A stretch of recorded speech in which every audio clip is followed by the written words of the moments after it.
You're my child. I have the right to poison you. I'm allergic to fish/seafood, and it's not the anaphylactic type of allergy, thank goodness, so I'm not going to die if I eat some, but I do throw up, have a stomachache, and a massive headache for a few hours. Enough fish and seafood, and I break out in small red hives all over my arms. My mom didn't believe me as a child, and back then I couldn't stand up to her properly. She'd force me to eat stuff with seafood or fish in it to prove that I wasn't allergic, then ignore me as I was sick. One day she held a dinner party. I was dressed up beautifully and trotted out to parade before the guests. At the time, I was around 9 years old, precocious for my age, and absolutely fed up with my mother making me sick. When she held out a fish cutlet, fish cooked with vegetables rolled into a ball covered in batter and fried, for me to eat, I saw my chance. Me, loudly, I can't eat that. I'm allergic to fish. Mother, no, you're not. Eat it. Me, I'm allergic. I'll throw up. No Asian mother will back down in front of guests for fear of looking like she can't discipline her child. My mother grabbed the fish cutlet, shoved it into my mouth, and said in her most firm voice of command, eat. So I ate it. Cut to about 10 minutes later, I got up to my mother and tugged on her, sorry, to get her attention. Me, I don't feel and I vomited on her, all over her most expensive carpet and in full view of all the guests. My mother has a reputation for being kind, generous, charitable, and a very religious woman. So in front of all the guests, she couldn't do anything except act sympathetic and send me off to bed to recover. She never made me eat fish or seafood again. This was actually pretty clever on the part of the kid, but it's sad that the kid had to go through that in order to make this happen. She basically had to social engineer the whole situation to hit her mom where it hurt, which was social embarrassment, in order for her to hear her that she doesn't feel good when she eats this food. I feel like this type of thing is more common than people realize. When kids are allergic or they get sick from eating a certain type of food, it seems like a lot of parents don't care and they just have the kids eat that anyway. Probably the most common thing I've seen this happen with is milk products. For some reason, a lot of times parents don't believe that their kid is lactose intolerant if they are not lactose intolerant for whatever reason. And so they continue to feed their kids food products that have lactose in them. And then the kid gets sick or starts farting a lot or any number of things that can happen from that allergy. And then they're surprised, like a little surprise Pikachu meme as to why it's happening, or they don't notice at all. Let me know if you've ever been in a situation like this, or if you haven't, what would you do if you're in the situation down below. My neighbor kept parking on my property, so I had him towed. This just happened, and I am so mad that I am shaking right now. Here's the backstory. I'm a single mother of 2 teenage boys, and I live in a nice, quiet neighborhood at the end of a cul-de-sac. Every house on this street has a garage, and I'm the only one that has a single car and parks in my garage. Almost every house on the street is a family home with at least 3 cars, but most have more. Some will park in their driveway, some will park in the streets. It's never been a problem since everyone is considerate on how they park, and no one has ever had an issue with getting in and getting out on the street. In addition, I tend to keep to myself. I'm not antisocial, and I wave and say hello to my neighbors when I come and go from my home, but usually when I get home, I stay home. So I say all of this to give you an idea that I'm a homebody, and my neighbors pretty much know when I get home. I stay home. About 6 months ago, the house to my right was sold to a larger family that consisted of a dad, a mom, and 3 teenagers. The day they started moving in, I made it a point to go over to the edge of the property to wave and greet them in order to welcome them to the neighborhood. They were friendly, and I was happy to have such nice people move in next door. Also note, this family used their garage for storage and thus parked their 4 cars in their driveway. I didn't know it at the time, but their youngest son was just months away from his 16th birthday. Now that you have a little information, on to the story. Today is Monday afternoon, and the story began last Tuesday around 6 p.m. on Tuesday. I received a knock on the door, and it was the neighbor dad. The following is our conversation. Neighbor dad: good evening, how are you? Me, talking through the screen door: we're okay. I'm sorry I can't open the door, but my youngest came home from school with a sore throat today, and so I'm not sure what's going on with him. How are you, and how can I help you? Neighbor's dad: I'm sorry to hear that. I sure hope it wasn't anything serious. We are okay. My son just turned 16 a few weeks ago, and I'm sure you saw the new truck we bought him. Me: yes, I did. It's such a pretty truck and big. Does he like it? Yes, he does. It's about what he wanted, so we got it for him. It is very big, and that's what I wanted to talk to you about. Let's take a brief pause here to understand when I say this truck is big, it is very big. It's an F350. I personally think it's too much of a vehicle for a kid learning to drive, but it's not my money, so to each their own. Me: I don't understand. Neighbor dad. Well, we have complaints from some of the other neighbors that his truck is so big they can't get around it when they are driving through, and we're afraid he might get sideswiped if he continues to park in the street. Me. Yeah, I've had some intense moments trying to get around it myself, but I'm sure he will get better at parking as he gets more experience. I'm not sure what this has to do with me. I haven't complained. Neighbor dad. Oh, I know you haven't complained, which is why I was going to ask if he could use your driveway to park since you don't use it. Me.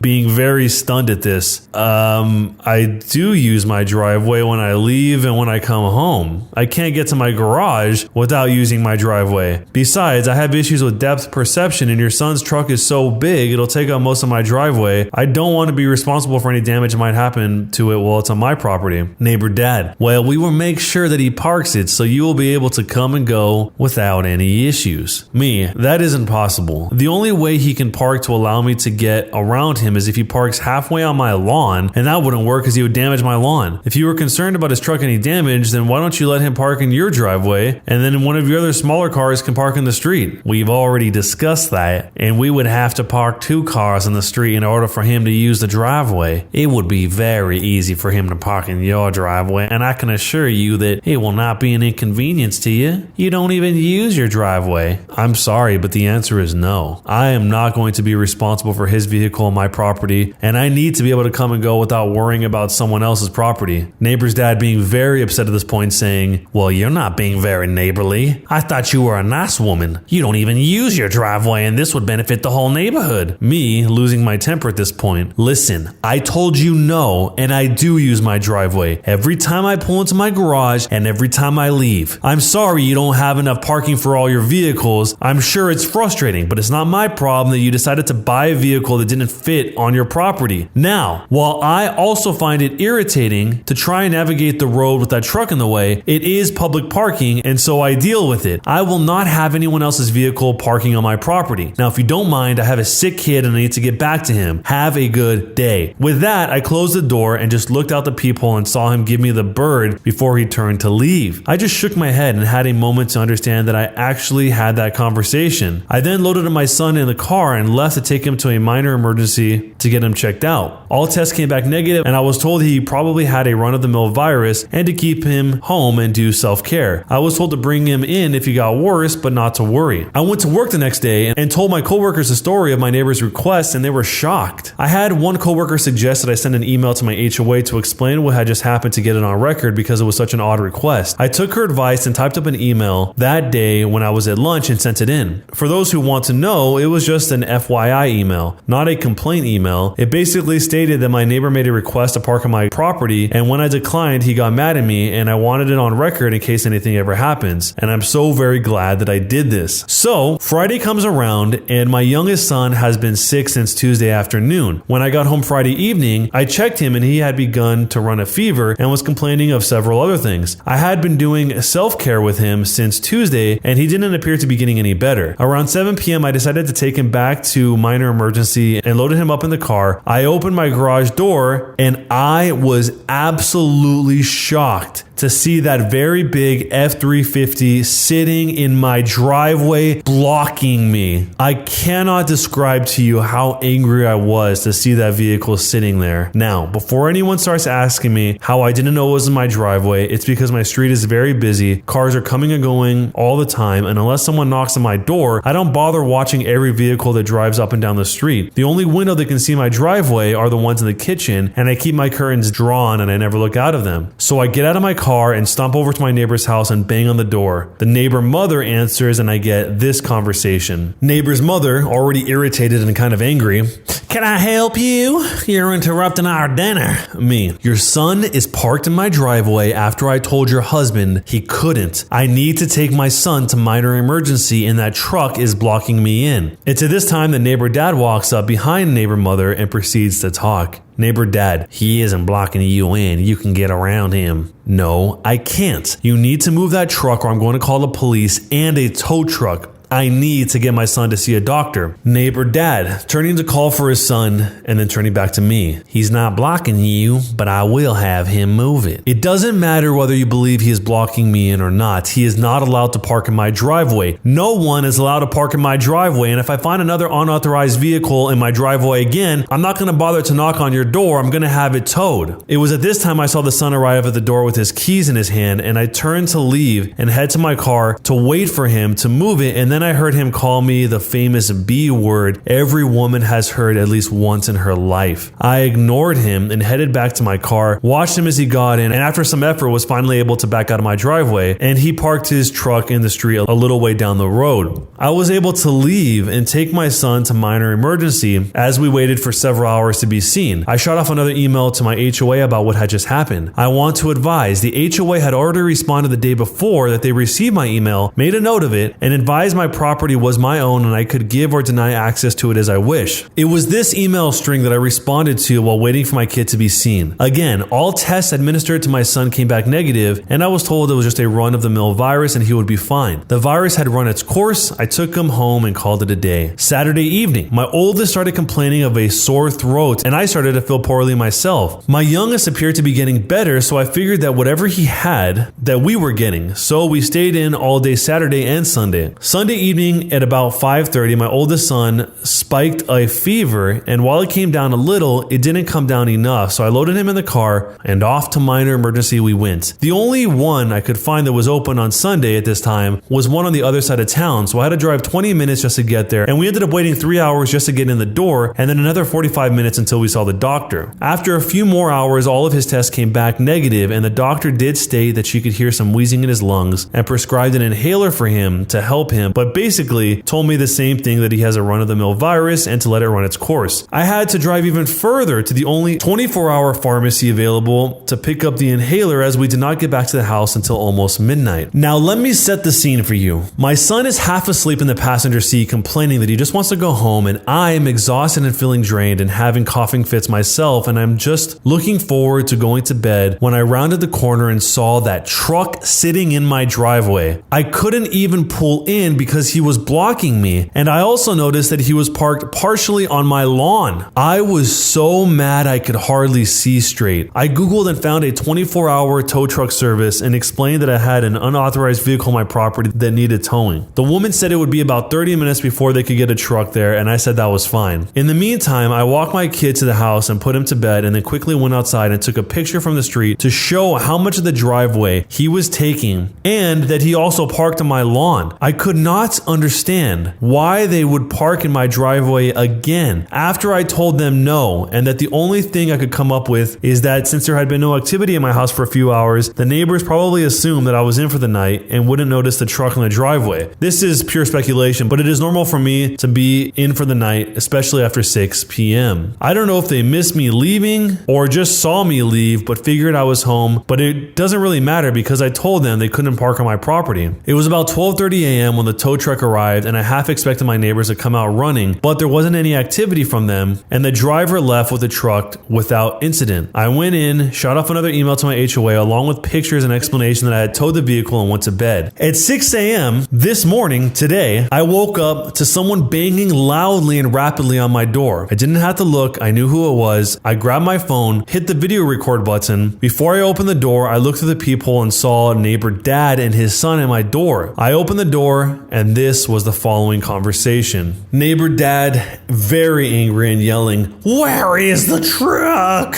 Me, as calmly as I could state, while coughing, "It was towed. You can call such and such company to make arrangements to get it back." Neighbor dad, "You didn't have the right to tow it. Now you're gonna have to pay to get it back." Me, "I had every right to tow an unauthorized vehicle on my property. I told you not to park on my property, and you did it anyway. It blocked me from getting in my driveway last night. I told you I was going to have it towed after the last time you parked without my permission, and I won't be paying to get anything back." neighbor dad. You stole my truck, you B. I'm calling the police. I'm gonna sue you. Me having enough of this. Go ahead. In the meantime, I'm sick and I'm going back to bed. I closed the door and stood there for a moment. I looked out the peephole and they were still there. Neighbor dad started banging and also ringing my doorbell nonstop. He knocked and rang my doorbell for another 4 minutes before he gave up. I am still recording all of this and I didn't turn off the video until he was gone. I turned and saw my kids standing there. The noise had gotten them up and I just advised them if they were starting to feel ill just to go back to bed because that's where I would be going. Now I will honestly say that I didn't think he would call the police, but he did. It was about half an hour. I really wasn't looking at the clock, but I heard the doorbell ring. I got up and looked through the peephole and a police officer was there. I opened the door and I had this conversation. Good morning, ma'am. Sorry to bother you, but we had a report from your neighbor. He said that you stole his son's truck by having it towed from the street, and we need to talk to you about this issue. Good morning, officer. My neighbor is only telling you half the story. I had his truck towed from my driveway yesterday when I returned home from minor emergency. I couldn't get into my driveway, and I have already told him twice that him and his family can't park on my property. This issue started last week, and I have emails to my HOA, pictures of his truck parked in my driveway this morning, and a video of my neighbor's visit this morning where he called me names and told me he was going to sue me and call the police. I can show you this if you would like. The police officer says, yes, so you are saying that the truck in question was on your property without your permission and that you had it towed? Yes. Last Tuesday he asked if I would allow his son to park in my driveway. I told him no, and he got mad at me and flipped me off before leaving. Then Friday evening when I was leaving, I discovered that his son had parked in my driveway and I couldn't leave my garage. I went over and demanded they remove the vehicle, and I told them at the time that I would have the truck towed if they ever parked on my property again. I came home late this morning and the truck was in my driveway, so I had it towed. Police officer, I just want to confirm, you're saying that it wasn't parked on the street, but it was parked in your driveway, and you have proof of this? Me, yes sir. If you will give me a minute, I will print off the emails I sent to the HOA that documents the issues, and I will also show you the picture and video as well. With this, the police officer said that he would wait for me to print off everything, and once I got the emails printed, I then returned to the door, opened my Photos app to show the officer the truck in my driveway, timestamped, handed my photo, printed the emails to him. After looking at the photo where you could clearly see my house in the background, the truck blocking the entrance, and that it was partially on the lawn, the officer read the printouts. He handed my phone back to me and asked me to open the video that I had referenced while he went over to the lawn to look. I watched him look at the area and take a few photos. I could see my neighbor and his whole family standing out in their driveway watching me and the police officer. The officer returned and I handed him back my phone with the video ready and he watched it. After he finished watching the video, we had the following exchange. I'm gonna need a copy of that photo for my file. If I provided you with an email, would you be able to send it to me? Yes sir, no problem. The police officer then said, I have enough information from my files to determine the vehicle was not on public property and was in fact on your property. I've made a note that you did not give permission for the vehicle to be parked on the property, and based on the emails you gave me with dates and times, it appears that you did in fact advise your neighbor not to park on your property. Would you like to file a trespassing report for this incident? Oh, yes, absolutely. I can see that you're not feeling well. You can either file with me now or you can go online. He got out his business card, writing on it and then handing it to me. Here is my business card with my email that you used to send me your photo and video, and the case number is on the card as well. Do you want to file with me now? Honestly, I'm exhausted and would prefer to file online later. Okay, reference this case number when you email with your evidence and file online report, and also reference my name in the report. And one more thing, I saw in the video where the neighbor dad